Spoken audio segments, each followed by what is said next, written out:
Hello বন্ধুরা, good morning. কেমন আছো সবাই? আশা করি খুব ভালো আছো। তো সকালবেলা উঠে আমার শাশুড়ি মা দেখো শাক কাটতে বসছে। তো মা প্রতিদিন স্নান করার আগে আমাদের এখানে অনেক জায়গায় শাক হয়েছে, আমি তো জানি না। মা ওদিকে যায় আর বলে দেখ কত করে শাক।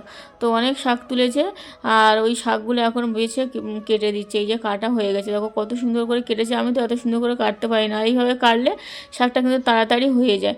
এদিকে মায়ের জন্য চা করে দিলাম আর ওদিকে হচ্ছে শাকটা এই যে ধুয়ে নিচ্ছি।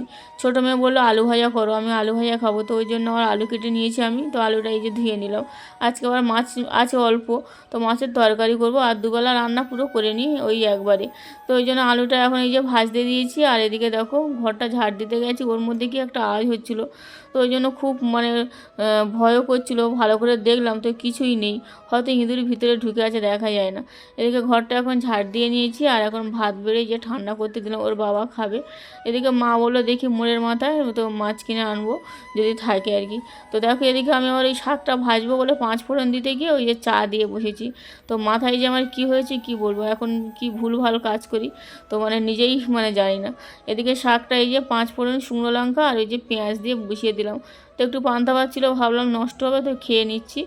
আর ওই যে শুধু খাচ্ছিলাম, মা বলছে যে আলু ভাজা ছিল খাসনি কেন, তো মেয়ের জন্য আছে বলে। আর এমনিতে পান্তা ভাত খেতে আমার একটু লবণ হলেই হয়ে যায়, বেশি কিছু লাগে না।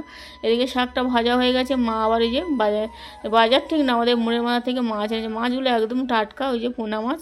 তো সেই মাছগুলো এখন ভেজে নিয়েছি। আর বেলে মাছ ছিল 3 পিস মতো, সেটা ভেজে নিলাম। এখন এই যে তরকারিতে জল ঢেলে দিয়েছি, মাছের তরকারিটা বসিয়ে দিয়েছি। আর দেখো অনেকটা জায়গা পরিষ্কার করেছে, আর ওখানে শুধু পিঁপড়ে। আর এদিকে বড় মেয়েকে এখন এই যে ভাত দিয়ে দিচ্ছি।